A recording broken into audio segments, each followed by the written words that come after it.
Cuisine Royale, the latest installment to the Battle Royale genre. This game was released on the 12th of December as a full game. It is now available on Steam, and it is indeed free to play, which is absolutely amazing. So in this video, we will be giving it a rating out of 10 based on how enjoyable it is to play, the quality of the game, and just as a general Battle Royale game. So as you can see right behind me now, you have a load of different customization options within the game, which is amazing. They are all unlockable, and there are some that are purchasable, but the large majority are unlockable. So as you can see behind me, there are a load of customizable options.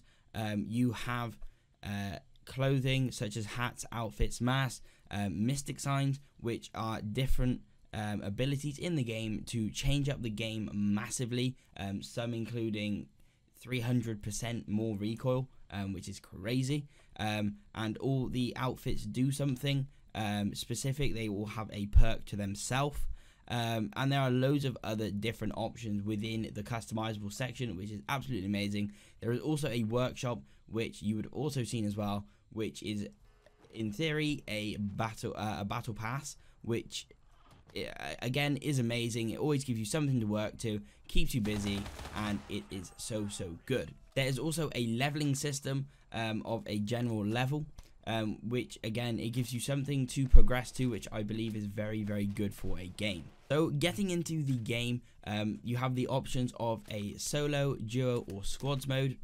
Solos being solo, duos being 2, and squads being 4. So I will start off with the things that I absolutely love about this game. Starting off with the guns, there are an absolutely amazing amount of guns.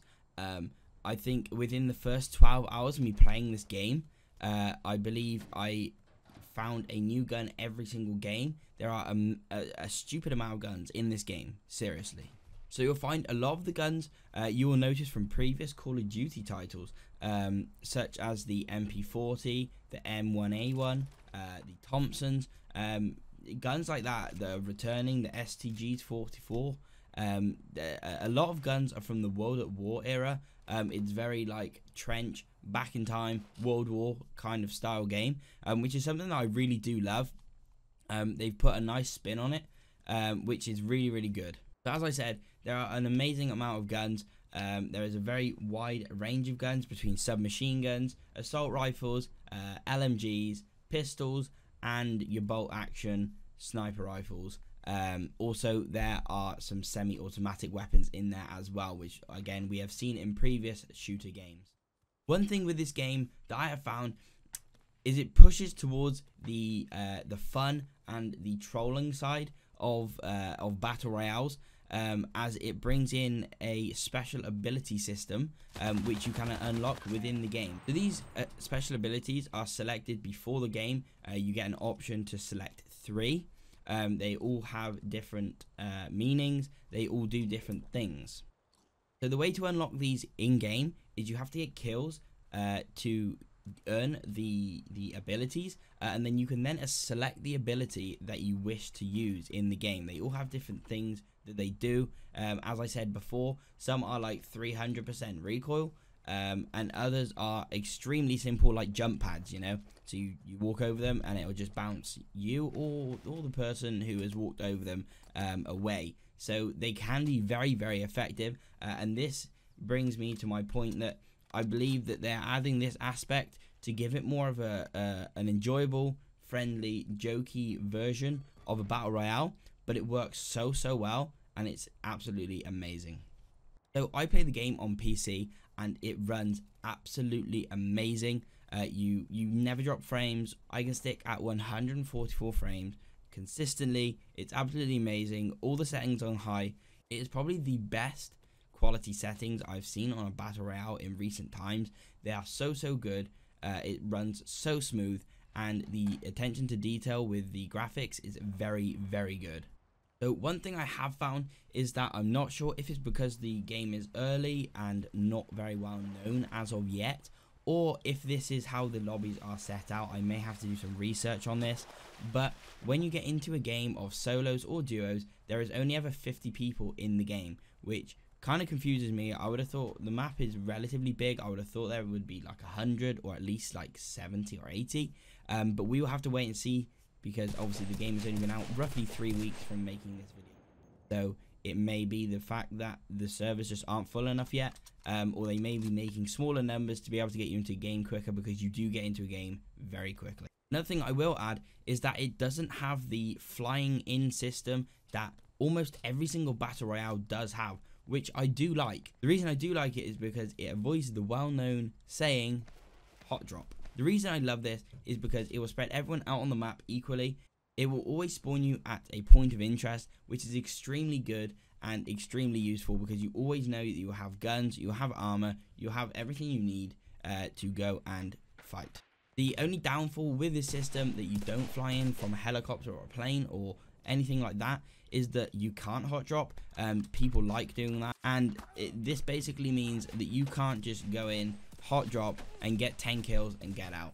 So it is a little more passive at the start until you get into late game, as there is a possibility that you could spawn quite far away from someone. The one thing I'm not too sure about is the bolt action rifles. They are not very powerful at all. There are clips on my Instagram of me hitting people 4 to 5 times without them healing, and they do not die. I don't know if this is the specific gun, but I have had it with most of the rifles. I'm not sure. I don't even think it's a one-shot headshot either. So it's quite unfortunate that that is the case. I don't know if this is something they're going to patch, or if this is something that is meant to be in the game. Another thing that I have found as well is that the mantle system is not very good. If you are trying to climb onto a roof, there are obviously set barrels and obstacles that you can climb on to get onto a roof, and sometimes you climb onto it and it sort of glitches you off, which can be very annoying, and it can obviously get you killed, which will be very, very annoying. So this hits me on to my next point. There are certain parts in the map, mainly the woodland areas, which have like little trees and leaves and stuff like that, and at this point it does have snow on the floor as well, which you do kind of jump around on, and you can get stuck on things that you don't even realize are there. But that is a very small thing, and that is only a small part of the map as well.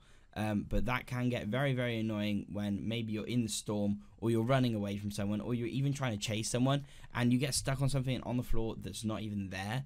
That can get very, very annoying. But overall, for a game that is free to play, I know it has been in a beta for a very long time. It is now the full release. It's free to play. There is loads of stuff to do on this game. There is loads of leveling, ranking, and fun to be had on this game. I think it is an absolute massive hit. So overall, what do I think about this game? Well, if you are a competitive player, such as, you know, PUBG, H1Z1, a game like that you take very competitively, you play in teams competitively, you play for money or whatever, then this game is probably not for you. But if you are someone that casually plays, you make YouTube videos, you stream, you play with friends, you play to have fun, then this is the game for you. Because the amount of time that I have played on this game, which is very small, I have played approximately about 3 or 4 days worth, and I am fully hooked. I cannot get enough of it, and I just want to keep playing. It is so good. So in terms of the quality of the game, I would give it an 8. The reason I would give it an 8 is because, like I said before, the graphics and the stability of the game when it's running are very, very, very good. But the reason it is not a 10 is because there are flaws in the game, such as, like I said, the mantling system. I would put that under quality because it's something that can be easily fixed. And again, like I said, when you go through the woodland areas, there are things that aren't even there that you do get stuck on, and it can become very, very annoying. So that is why I would give it an 8. For the fun aspect, I would give it another 8. The reason I would give it an 8 is because there is lots to do in the game. There are a lot of unlockables that are visually funny. They work well in the game. They give you new perks. You can be different in the game. No, like there's no set thing. You can always be different in this game. I don't think there has been a game yet where I've played that I haven't just laughed about something happening. whether it me being turning on beast mode, which is one of the perks which turns you into an absolutely crazy guy with red vision, or whether it's just doing something stupid. So overall, as a battle royale game, I will give it a 7.5 rating, as it is very, very good, but it will not appeal to everyone. This is why my rating is a little bit lower. Let me know what you think of this game, if you're going to be playing it, if you're not. Honestly, it's free to play. Why not try it out? If you like it, you like it. If you don't, you can just delete it. You haven't spent any money on it. All you've had to do is download it, and it literally took me 10 minutes. So if you like this video, smash that thumbs up, hit that subscribe button, and leave me a comment down below telling me what you think of this game. And all I will say is I will see you next time, guys. Adios.